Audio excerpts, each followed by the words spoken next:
So what's up guys, we're back in the world of the first Descendant and we got some great information to go over in this one. First off, the dev team just dropped some awesome reveals of the upcoming Descendant Luna that we definitely want to go over. Next, I know a lot of players are farming for Descendants and weapons, and I think I found the perfect tool you definitely should check out, so we'll be linking that in this video. Next, some players are finally feeling the dread of facing off against Frostwalker and getting baited with these YouTube builds that are not specifically designed to actually beat any reasonable content in the game. And finally, apparently there are a mountain of missing outfits we previously had in the beta not available, and players want answers. We got a lot to talk about on this one, so let's begin. Alright, I'm adding this in after the fact, but as I was exporting the original portion of this video, we did get an update about Ultimate Valby, so I did want to drop a quick update for the Ultimate Valby, then we'll go back to what I naturally was going to upload. But yeah, check this post out. Big news, week 5 update is coming to Albion a day earlier. Be ready to dive into the crystal clear waves with Ultimate Valby on 7/31, so this is going to be a little bit earlier, which looks pretty cool. But yeah, Valby looks pretty dope. Let's move on to what we originally was going to talk about in this video. Alright, check out this post from the first Descendant's Twitter. Check out Luna and her stunning new swimsuit cosmetics. Stay tuned for the next update. So as you can see here, we got a pretty awesome outfit for Luna that looks really good, and it says, when Luna, an excellent singer, began to sing, her listeners felt refreshed and their sweet tooth satisfied. Her voice gave them joy when they were depressed, and her whispering music had a tremendous concentration effect that wanted to be calm. In Albion, Luna's music was almost like an indispensable customer product. Now, obviously to me, what this seems like to me at the very least, is Luna's going to be some form of support-based Descendant. If you know Octavia, that's probably going to be like Octavia-ish. Maybe she's a healer. Maybe she gives some type of buff that really like sets her apart. I don't think she's going to go like invisible like Octavia or anything like that. But I do think she's going to be providing some form of like buff and stuff like that that players can, you know, take advantage of. With that said, I will say that support Descendants feel kind of meh right now. A lot of that has to do with the content and how bosses and stuff work in the game right now.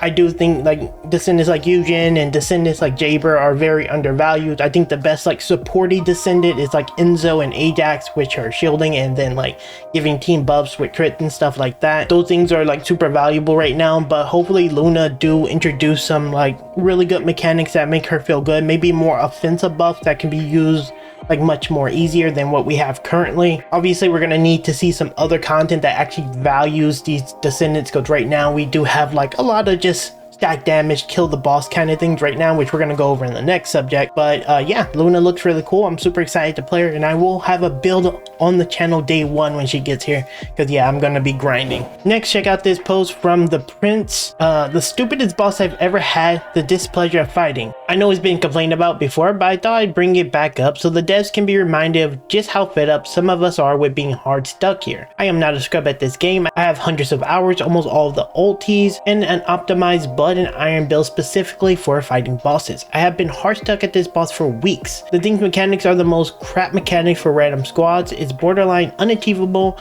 This concludes my rant. Now, I did want to start off by saying something when it comes to the bosses and the players and the builds that they're playing. Now, first off, I want to say that this player could or could not be a good player. While this boss is absolutely a tough boss to face off against, being stuck for weeks is a fundamental problem that you, with your communication, on the way you're executing your like fights, other things like that, players are going to be hard to deal with because pretty much no one pays attention to anything in the first Descendant, sadly.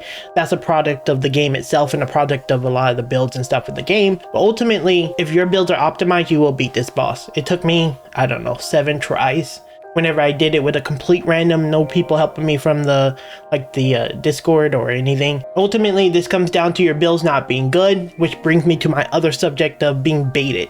One of the biggest and most annoying things I'm seeing on YouTube now as a content creator is all these mini content creators, typically the bigger ones, dropping these every other day videos of new Descendant build videos, amazing build videos, 7-second Frostwalker clear. We saw this yesterday on another big creator that's a big abuser of this, and their builds are just not meant for longevity. Now, I'm not here to go after any content creators because at the end of the day, they know what they're doing. They're making videos so that they can get as many views as possible, get as many clicks as possible, get as much growth as possible. Obviously it's working for them amazingly, so good for them. But for a lot of you who are watching those bait videos, you're going to mod out your Descendant. It's not going to be playable in actual content. You're seeing a little bit of glimpse of that with Frostwalker, where your builds are not acceptable. Yeah, you could kill Devourer in 10 seconds. You could sneeze on him for 15 seconds, he'll die. But mechanics like this are going to be slowly but surely more introduced into the game. And when you mod out your Lepic to go do those 7-second bait builds, your stuff ain't going to work and you're going to be mad at all the mini creators who baited you. My advice to all of you out here who are struggling with this, join a Discord with a community that actually cares.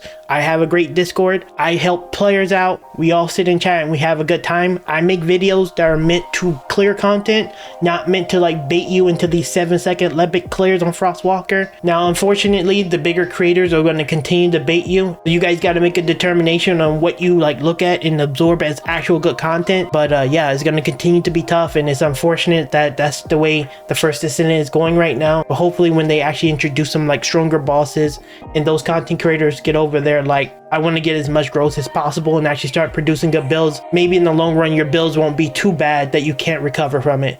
So unfortunate. Next, check out this next post. I made a tool that tells you what patterns overlap the most depending on what materials you need. I got tired of going back and forth at looking at the access information pattern drop, so I made this. I'm sharing it now since it's in a usable state.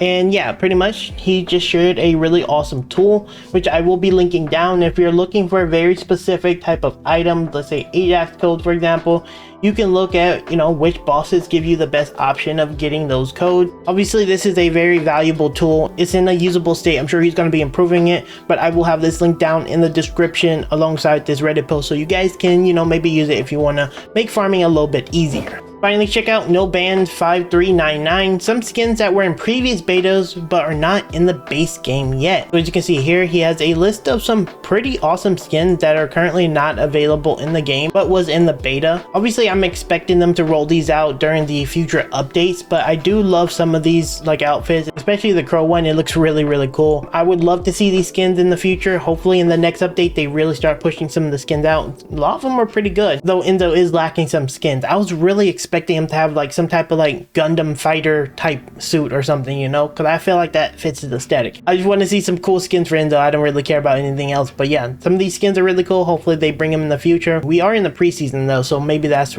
the reason why. Anyway guys, there you have it. That's it for this news update for the first Descendant. As you can see, there's a lot of stuff happening in the world of the first Descendant. We have some updates coming in the next couple of days with Luna and Ultimate Valby, which once again I am going to be pumping out some builds for both of those Descendants. Also guys, make sure you're looking at builds for what they're worth and not just getting baited. If there's a Vyessa build and they're shooting her with the Afterglow Sniper for 95% of the damage, maybe that Vyessa build isn't the greatest and it's just being rushed for views. I don't know, just me. Thank you guys for watching, and I'll see you guys in the next first Descendant update video very soon.